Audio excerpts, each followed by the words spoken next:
Lo seguí con mi iPad y descubrí que el hombre que amaba tenía una vida doble perfectamente armada. Te voy a contar algo que, si no lo hubiera vivido yo misma, pensaría que es exageración de telenovela de las 9 de la noche, pero no. Esto fue real, dolorosamente real, y me tomó 2 años enteros abrir los ojos. Tengo 30 años, soy mamá de una niña hermosa llamada Ariadna, trabajo duro y siempre he sido muy independiente. Cuando conocí a Celio, él tenía 40 años y una seguridad que, en ese momento, me pareció irresistible. Era atento, caballeroso, de esos hombres que te abren la puerta del carro, que te mandan mensaje de ¿ya llegaste bien? Y que saben exactamente qué decir cuando estás cansada del mundo. Nuestra relación empezó como empiezan las historias que una presume con orgullo: salidas espontáneas, viajes improvisados, llamadas largas hasta quedarnos dormidos. Me presentó a algunos amigos, o eso creí, y poco a poco se fue metiendo en mi vida como si siempre hubiera pertenecido ahí. Conoció a mi mamá, a mis hermanos, a mis primos, conoció a mi hija. Sabía dónde vivía, dónde trabajaba, mis horarios, mis miedos, mis planes. Él sabía absolutamente todo de mí, y yo no sabía casi nada de él. Lo poco que conocía era lo que me contaba. Decía tener 3 hijos, cada uno de una relación distinta, y siempre hablaba de sus exparejas como si fueran el mismo personaje con diferente nombre. Mujeres problemáticas, inestables, conflictivas. Yo, enamorada y confiada, pensaba que el pobre había tenido mala suerte en el amor. Además, conmigo era distinto, o al menos eso quería creer. Con el tiempo, algo empezó a hacerme ruido. Nunca había ido a su casa, nunca, en 2 años. Siempre nos veíamos en mi departamento, en hoteles cuando viajábamos, en restaurantes, en lugares públicos. Cuando le preguntaba dónde vivía, me respondía con generalidades. Por la zona industrial, cerca del taller, no está lejos de aquí.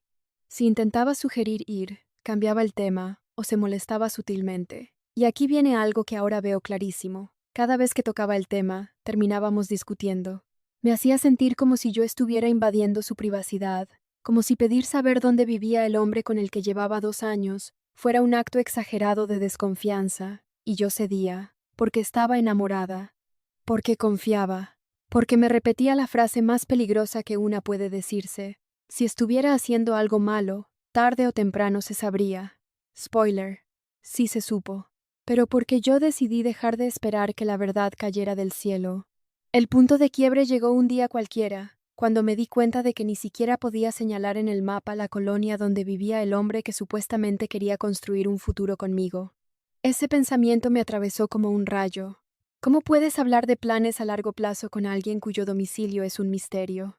Esa noche casi no dormí. Repasé mentalmente cada excusa, cada discusión, cada momento en que evitó el tema. Y ahí fue cuando algo dentro de mí cambió. Ya no quería explicaciones bonitas, quería hechos. Entonces recordé algo que había escuchado 1000 veces, pero nunca había necesitado usar. Todos los dispositivos de la marca de la manzana pueden localizarse entre sí si están vinculados. Tenía un iPad y tenía acceso a su carro. No fue una decisión impulsiva, fue una decisión fría, pensada, casi estratégica. Durante días esperé el momento perfecto. Me decía a mí misma que si no encontraba nada raro, lo eliminaría del mapa mental y seguiría con mi vida tranquila. Pero si encontraba algo, al menos tendría respuestas. El momento llegó una tarde en que él pasó por mí para ir a cenar. Mientras bajaba algo del asiento trasero, dejó el carro abierto unos segundos más de lo normal. Mi corazón latía tan fuerte que sentía que podía escucharse en la calle. Tomé el iPad, lo puse en modo silencioso, activé la configuración necesaria y, en un movimiento que me temblaron hasta las pestañas, lo escondí bajo el asiento trasero, en un espacio donde sabía que no lo notaría fácilmente. Cerré la puerta, me senté, sonreí como si nada. Durante 3 días no toqué el tema. Actué normal, reí, platiqué, conviví. Pero cada noche revisaba la localización. Veía los puntos moverse por la ciudad. Trabajo, zona industrial, un taller mecánico que yo sabía que era uno de los lugares donde trabajaba. Hasta ahí, nada extraño. Pero había un punto fijo, un lugar donde el carro pasaba horas enteras en la noche, siempre el mismo, siempre en la madrugada. Ahí fue cuando lo entendí. Ese punto no era casualidad, Ese punto era su casa, y yo estaba lista para ir a verla con mis propios ojos. Te juro que el trayecto hacia esa ubicación se sintió más largo que cualquier viaje que haya hecho en mi vida, aunque en realidad estaba a menos de 30 minutos de mi casa. Mientras manejaba, iba repasando en mi cabeza todas las posibilidades lógicas para tranquilizarme. Seguro, es la casa de un familiar. Quizá renta un cuarto y le da pena. A lo mejor es una propiedad compartida con alguien más. Mi mente intentaba protegerme del golpe que, en el fondo, ya intuía. El punto en el mapa marcaba una zona industrial, sí, pero también residencial. De esas colonias donde los talleres conviven con casas pegadas una al lado de la otra, donde el olor a aceite y metal se mezcla con el de comida recién hecha. Cuando doblé la esquina y vi el nombre del taller que coincidía con el que él mencionaba como su otro trabajo, sentí un nudo en el estómago. Ese lugar no solo era un negocio, era un terreno amplio con una construcción lateral, que claramente era una vivienda, y ahí estaba su carro, estacionado afuera, como si nada, como si no estuviera a punto de convertirse en el testigo silencioso de la peor escena de mi vida. Me quedé unos segundos dentro de mi auto, respirando hondo, tratando de reunir valor. No quería entrar gritando, no quería hacer un espectáculo, solo quería confirmar, nada más, ver, entender, procesar, pero el destino tenía otros planes. Justo cuando bajé del carro y avancé unos pasos hacia el taller, la puerta metálica lateral se abrió y salió él, Celio. Con la misma camisa que me había dicho por mensaje que usaría porque tenía mucho trabajo, me vio. Nuestros ojos se cruzaron. Y lo que pasó en esos 2 segundos me confirmó todo. Su expresión no fue de sorpresa feliz, no fue de confusión, no fue de emoción por verme, fue de pánico. Literalmente hizo como si no me conociera. Desvió la mirada y se metió de inmediato al taller, cerrando la puerta detrás de él. Ahí fue cuando sentí el golpe real. No necesitaba más pruebas. La forma en que huyó fue suficiente para entender que estaba donde no debía estar conmigo. Pero yo no me iba a ir. Me paré junto a su carro, cruzada de brazos, firme. Pensé, de aquí no me muevo sin mi iPad. Porque sí, aunque el corazón me dolía como si me lo hubieran arrancado, había algo práctico que resolver. Le marqué al celular. Tardó en contestar. Cuando lo hizo, su voz sonaba forzada, artificialmente tranquila. Bueno, y yo, con una calma que ni yo sabía que tenía, le dije, «Te dio mucho gusto verme, ¿verdad?» Hubo un silencio incómodo. Luego respondió algo que todavía hoy me retumba. «Para nada me dio gusto verte». Esa frase fue el momento exacto en que la fantasía murió.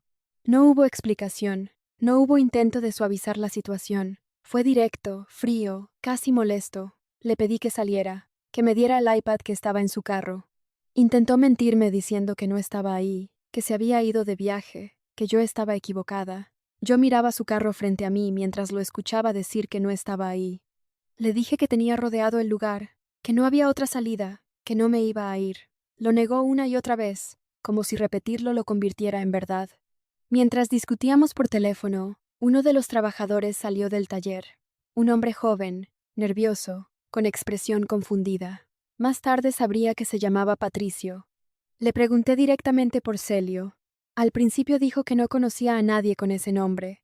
Me miró como si yo fuera una loca inventando cosas. Y ahí fue donde perdí la compostura. Le dije que no se hiciera, que todos lo estaban cubriendo, que yo sabía perfectamente que él estaba ahí adentro. Mi voz temblaba, pero no por miedo, sino por esa mezcla de rabia y dolor que te da energía, aunque estés rota por dentro. Patricio dudó. Miró hacia atrás, hacia el taller, como esperando instrucciones invisibles, y en ese instante, desde la casa que estaba pegada al taller, se movió una cortina. Una señora mayor, de cabello recogido y expresión severa, se asomó por la ventana. La vi claramente. Ella me vio claramente. Le grité, «Buenas noches. Aquí vive Celio».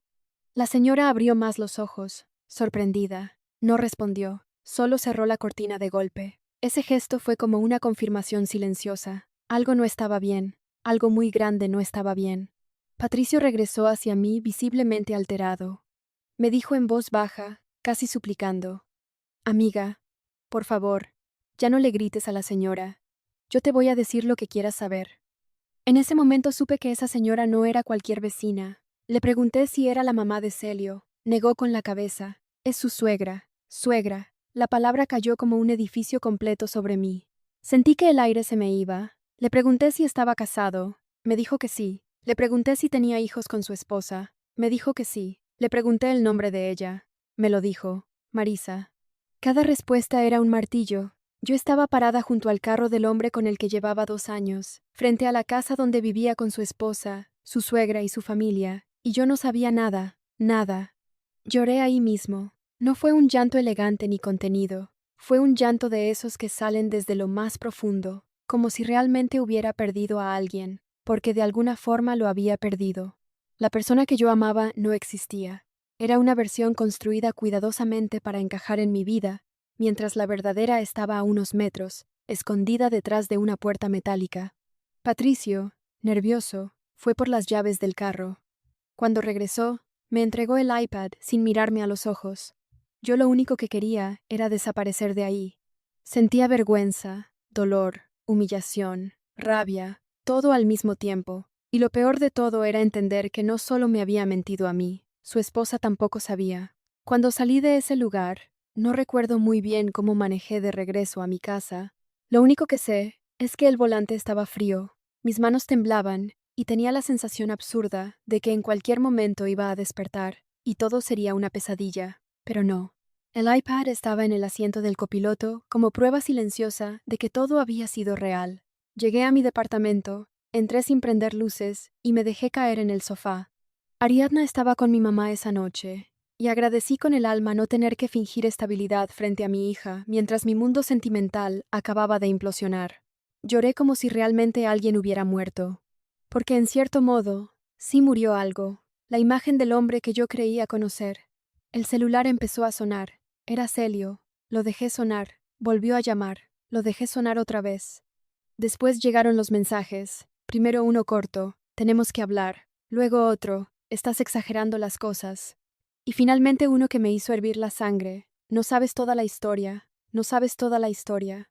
Como si hubiera una versión alternativa en la que estar casado y vivir con tu esposa fuera un detalle secundario. No le contesté las llamadas, pero sí abrí WhatsApp. Y ahí fue donde solté todo lo que llevaba atorado en el pecho durante años sin saberlo. Le escribí que era un cobarde, que había jugado con mi vida y con la de su esposa, que no tenía derecho a decirme que exageraba cuando llevaba 2 años construyendo una mentira tan grande que necesitaba agenda para sostenerla. Le dije que me daba asco la facilidad con la que me miró a los ojos tantas veces mientras regresaba a dormir con otra mujer. Y algo que me dolió profundamente fue escribir esto, que lo peor no era solo lo que me hizo a mí, sino lo que estaba haciendo a Marisa, una mujer que probablemente confiaba en él igual que yo. Porque en ese momento entendí que yo no era la otra consciente, yo también era víctima de la misma historia. Después de enviar el mensaje, volvió a marcar. Esta vez contesté, pero no para escucharlo. Contesté y, antes de que dijera una sola palabra, repetí todo lo que había escrito. Se lo dije en voz alta, con lágrimas corriendo por mi cara, pero con una firmeza que no sabía que tenía. No le di espacio para justificar, para manipular, para inventar una versión nueva. Solo hablé yo. Cuando terminé, colgué y lo bloqueé de todos lados. Llamadas, mensajes, redes sociales. Corté cada puente posible en menos de 1 minuto. Los días siguientes fueron extraños. Me despertaba y por un segundo olvidaba lo que había pasado, y luego la realidad me golpeaba otra vez. Revisaba mi celular por costumbre, como esperando un mensaje suyo, y recordaba que lo había bloqueado. Parte de mí quería que insistiera, que buscara otra forma de contactarme, que intentara arreglarlo para poder decirle en la cara lo que realmente pensaba. Pero otra parte, la más sensata, sabía que el silencio era el cierre más digno. Y entonces pasó algo que terminó de confirmar que la vida tiene una manera muy peculiar de equilibrar las cosas. Un par de semanas después, una conocida en común me escribió para preguntarme si yo sabía algo de Celio. Al parecer había un escándalo familiar. No quise preguntar detalles, pero ella, sin saber mi historia, me contó que su esposa se había enterado de algo grande. No sabía exactamente qué, pero que la situación estaba muy mal en su casa. Con el tiempo supe más. Marisa lo dejó. El hermano de ella, es decir, su cuñado, fue directamente al taller y le dejó muy claro que no quería verlo cerca de la familia otra vez. Lo sacaron de la casa. No le permitieron ni siquiera entrar por su ropa durante varios días. Y como si eso no fuera suficiente, en el taller empezaron a desaparecer herramientas, piezas costosas, equipo. No sé si fue casualidad, no sé si fue consecuencia del caos, pero las pérdidas económicas fueron fuertes. Yo no moví un dedo, no llamé a nadie. No hice nada más que irme esa noche con mi iPad en la mano y mi corazón roto. Pero cuando me enteré de todo, no pude evitar pensar en esa frase que tantas veces escuché y nunca entendí del todo. Ojo de loca no se equivoca. Durante 2 años, hubo señales que yo minimicé, excusas que acepté, historias que no cuadraban pero que preferí no cuestionar porque estaba enamorada. Mi intuición gritó muchas veces y yo la mandé a callar, hasta que decidí escucharla. De vez en cuando todavía me lo cruzo en el lugar donde trabajo, porque su taller está relacionado indirectamente con uno de mis proveedores, y cada vez que me ve, es como si hubiera visto un fantasma. Baja la mirada, cambia de dirección, finge que no me reconoce, la misma estrategia que usó el día que me vio frente a su casa, pero ahora la que no lo reconoce soy yo, porque el hombre que yo amé no existe. Era una versión editada, cuidadosamente presentada para encajar en mi vida sin revelar la verdad completa. Y aunque dolió como pocas cosas en mi vida, también aprendí algo poderoso. La verdad puede tardar, pero cuando llega, te libera, aunque primero te destruya un poco. ¿Tú habrías hecho lo mismo que yo para descubrir la verdad? ¿O habrías preferido seguir creyendo la historia bonita, aunque algo no cuadrara? Si llegaste hasta aquí, suscríbete, dale like y comparte. Nos ayudarías muchísimo. Nos vemos en el siguiente. Chismecito anónimo.